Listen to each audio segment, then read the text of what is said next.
In the Mediterranean alone, at Alexandria, at Ceuta Bay, Gibraltar, and Algiers, Italian sneak craft accounted for 150,000 tons of Allied shipping.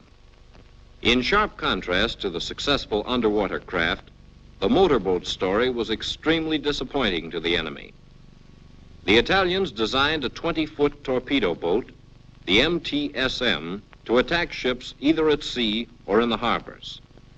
The propellers were retractable, so the crew of two could ease her over a sagging harbor defense net to attack the shipping inside.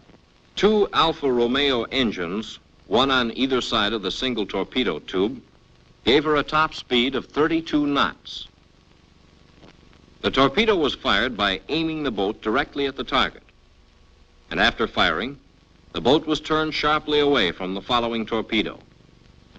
This was fine theory that seldom worked out in practice, for the ship's gun crews were able to shoot most of the boats out of the water or drive off the attacks before damage was done. The explosive boat was a simpler method of delivering a charge to the target. The Italians used it successfully in the last war and continued to experiment during the 1920s and 30s. They developed a hull that planed beautifully and an Alfa Romeo engine that gave speeds up to 30 knots.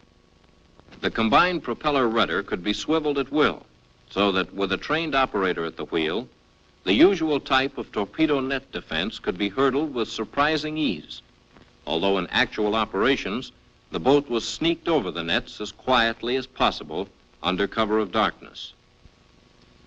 In the early years of the war, the Mediterranean was alive with these craft.